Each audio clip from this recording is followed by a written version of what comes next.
اللہ تعالیٰ نے 3 چیزوں کی حفاظت کا اعلان قرآن میں کیا ہے۔ فرمایا کہ واللہ متم نورہ، ہم اس نور کو مکمل کریں گے، تمام تک پہنچائیں گے۔ اس سے مراد اسلام ہے۔ اور دوسرے مقام پر فرمایا انا نحن نزلنا الذکر و انا لہ لحافظون، کہ بے شک ہم ہی اس ذکر کو نازل کرنے والے ہیں اور ہم ہی اس کی حفاظت کرنے والے ہیں۔ اس سے مراد قرآن ہے۔ اور تیسرے مقام پر فرمایا واللہ یعصمک من الناس، کہ محبوب لوگوں سے تمہاری حفاظت تمہارا رب کرے گا۔ اس سے مراد رسول اللہ کی ذات ہے، یعنی اسلام کا محافظ خدا، قرآن کا محافظ خدا، رسول اللہ کا محافظ خدا۔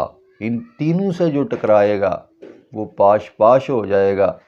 نہ قرآن کو مٹایا جا سکتا ہے، نہ قرآن کو بدلا جا سکتا ہے، نہ اسلام کو دبایا جا سکتا ہے، اور نہ ہی ناموس رسالت پر اور عظمت مصطفیٰ پر پردے ڈالے جا سکتے ہیں، کیونکہ ان کی حفاظت میرا رب کر رہا ہے۔ تو رسول اللہ صلی اللہ علیہ وسلم کی عظمت اور ناموس کے ترانے قیامت تک جاری و ساری رہیں گے۔ بڑے بڑے دنیا کے اندر آئے جنہوں نے رسول اللہ صلی اللہ علیہ وسلم کے عظمت کو گھٹانے کی کوشش کی، مگر وہ خود گھٹ گئے، وہ خود مٹ گئے، ان کا نام و نشان باقی نہ رہا۔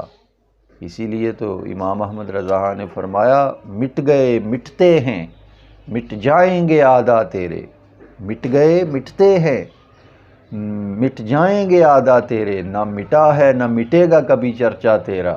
اور ورفعنا لک ذکرک کا ہے سایہ تجھ پر، ذکر اونچا ہے تیرا، بول ہے بالا تیرا۔ اور عقل ہوتی تو خدا سے نہ لڑائی لیتے، یہ گھٹائیں اسے منظور بڑھانا تیرا۔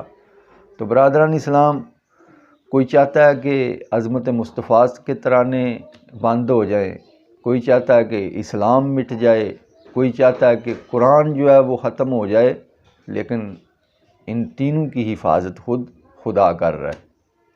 ہندوستان کے اندر جلال الدین اکبر ایک بہت بڑی بیماری تھی۔ ہمایوں کا پوتا ہے اور بابر کا جو ہے وہ ہمایوں کا بیٹا ہے اور بابر کا پوتا ہے جلال الدین اکبر۔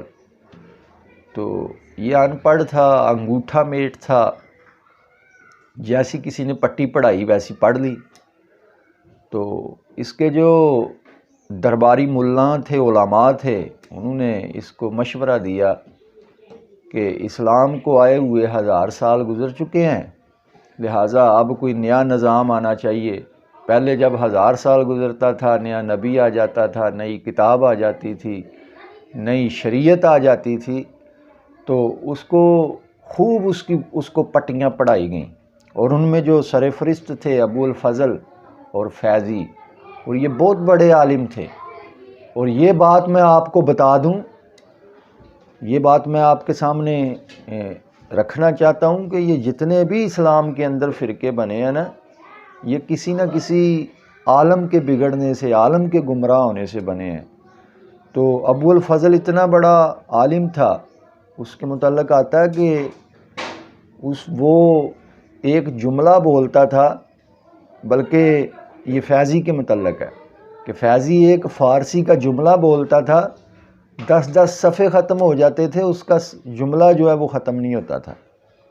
اور ابو الفضل اس نے ایک تفسیر لکھی قرآن پاک کی، جس کے اندر اس نے ایسے الفاظ کا انتخاب کیا جن کے اندر نقطہ ہی نہیں، یعنی بے نکات جو ہے وہ اس نے تفسیر لکھ ڈالی۔ اتنے بڑے بڑے عالم تھے، لیکن جب گمراہ ہوئے، شیطان کے ہتھے چڑھے، تو جلال الدین اکبر کو مشورے کیا دے رہے ہیں کہ اب نیا دین آنا چاہیے، نئی شریعت آنی چاہیے، نیا قانون آنا چاہیے۔ وہ بھی ان پڑھ تھا، انگوٹھا میٹ تھا۔